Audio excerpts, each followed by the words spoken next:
Hello दोस्तों, कैसे हो आप सभी। स्वागत है आपका अपने यूट्यूब चैनल पर।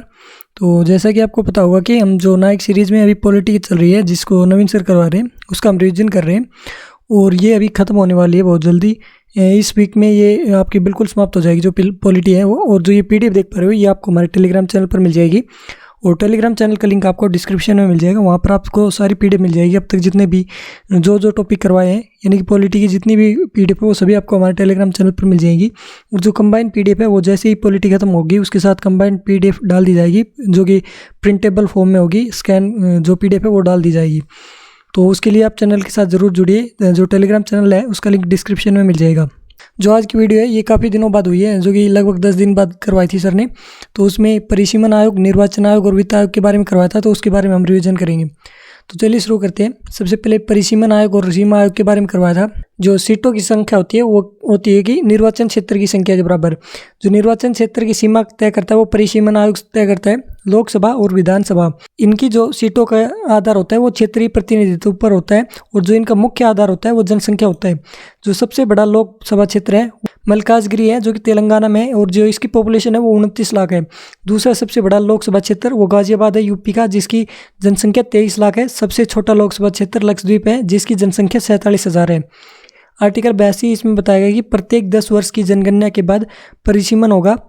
आर्टिकल 170 इसमें बताया गया है विधानसभा के परिसीमन के बारे में।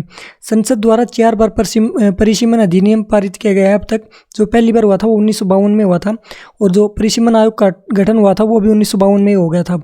दूसरा परिसीमन अधिनियम ये 1962 में आया था और इसका गठन 1963 में हुआ था। तीसरा परिसीमन अधिनियम ये 1972 में आया था और इसका गठन 1973 में हुआ था। और इसमें 31वें संविधान संशोधन के तहत 1973 में 525 से सीटें बढ़ाकर 545 कर दी थी। जो चौथा परिसीमन अधिनियम आया था वो 2002 में आया था। इसका गठन भी 2002 में ही हुआ था। परिसीमन आयोग का गठन ये राष्ट्रपति द्वारा किया जाता है। इसकी जो संरचना है उसमें जो अध्यक्ष होते हैं वो सुप्रीम कोर्ट के पूर्व न्यायाधीश और पदेन जो सदस्य होते हैं उसमें मुख्य निर्वाचन आयुक्त और उसके साथ संबंधित राज्य के निर्वाचन आयुक्त होते हैं। और इनका जो फैसला होता है वो निर्णायक होता है। आखिरी जो रिपोर्ट होती है वो निर्णायक होती है। और जो सलाहकारी रिपोर्ट होती है वो होती है संबंधित राज्यों के 10 सदस्यों की, जिसमें से 5 लोकसभा के और 5 विधानसभा से होते हैं।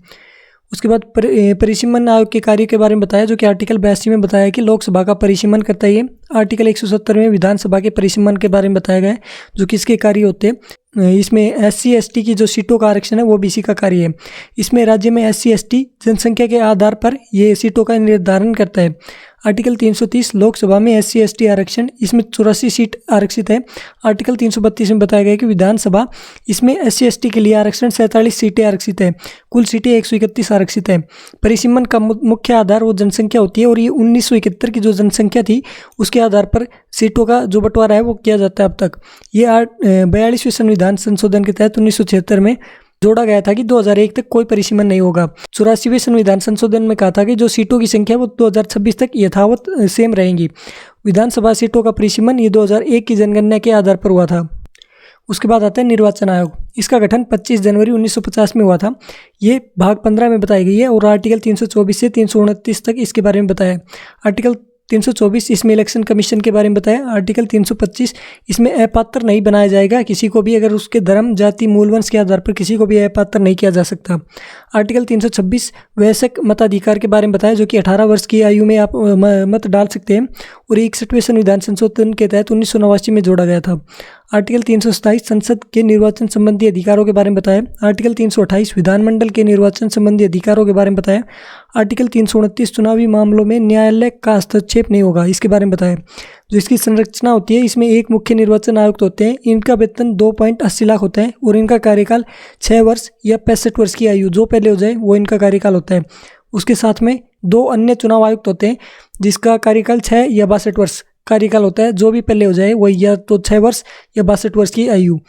पद से हटाना तो सर्वोच्च न्यायालय के न्यायाधीश की बातें इन्हें पद से हटाया जाता है। इनका जो कार्य होता है वो निर्वाचक प्रणाली तैयार करना, निर्वाचन क्षेत्रों का परिसीमन करना, चुनाव तिथियों का निर्धारण करना, आचार संहिता लागू करना, राज्य के निर्वाचन आयुक्तों की नियुक्ति करना, राजनीतिक दलों को मान्यता देना और चुनाव चिन्हों का आवंटन करना। 1950 से 1989 तक ये 1 सदस्यीय निकाय था। फिर उसके बाद 1989 में इसे 3 सदस्यीय निकाय बनाया गया और 1990 से 92 तक इसे 1 सदस्यीय निकाय बना दिया गया दोबारा से। फिर इसे 1 अक्टूबर 1993 से अब तक 3 सदस्यीय निकाय बना दिया गया है। जो पहले मुख्य चुनाव आयुक्त थे वो सुकुमार सेन थे, दूसरे KVK सुंदरम थे, और जो 9वीं थी यानी कि जो पहली महिला थी वो VS रमा देवी थी। वर्तमान में ज्ञानेश कुमार है और ये 26वें हैं। उसके बाद आता है वित्त आयोग, जिसका गठन 22 नवंबर 1951 को हुआ था। ये भाग 12 में आता है और इसमें आर्टिकल 280 इसमें फाइनेंस कमीशन के बारे में बताया, आर्टिकल 281 इसमें वित्त आयोग की सिफारिशों के बारे में बताया। संरचना इसकी, इसमें एक अध्यक्ष और 4 अन्य सदस्य होते हैं। कार्यकाल राष्ट्रपति द्वारा तय किया जाता है और इसका जो कार्यकाल होता है वो 5 वर्ष का होता है। रिपोर्ट ये वार्षिक रूप से देता है और इसकी रिपोर्ट राष्ट्रपति को दी जाती है। इसका जो कार्य होता है वो संघ और राज्य के मध्य वितरण कैसे हो उसके बारे में इसका कार्य होता है, और जो ये रिपोर्ट होती है इसकी वो सलाहकारी होती है। और इसके जो पहले अध्यक्ष थे वो KC नियोगी थे, 1952 से 57 के वित्त आयोग के लिए थे। दूसरे के संथानम, तीसरे AK चंद्रा, 8वें थे वो YV चौहान थे, 12वें C रंगराजन थे, 13वें विजय केलकर, 15वें NK सिंह, 16वें अरविंद पनगड़िया जो कि वर्तमान में है अभी। तो ये आज का लेक्चर था जो कि मैंने आपको कंप्लीट रिवाइज करवा दिया है, और ये क्लास नंबर 52 है। और इसकी जो PDF है ये आपको हमारे टेलीग्राम चैनल पर मिल जाएगी। सभी PDF जो कि अब तक करवाई गई है वो सभी आपको टेलीग्राम चैनल पर मिल जाएगी। टेलीग्राम चैनल का लिंक आपको डिस्क्रिप्शन में मिल जाएगा। तो इस वीडियो में इतना ही, मिलते हैं आपसे अगली वीडियो में, तब तक के लिए धन्यवाद।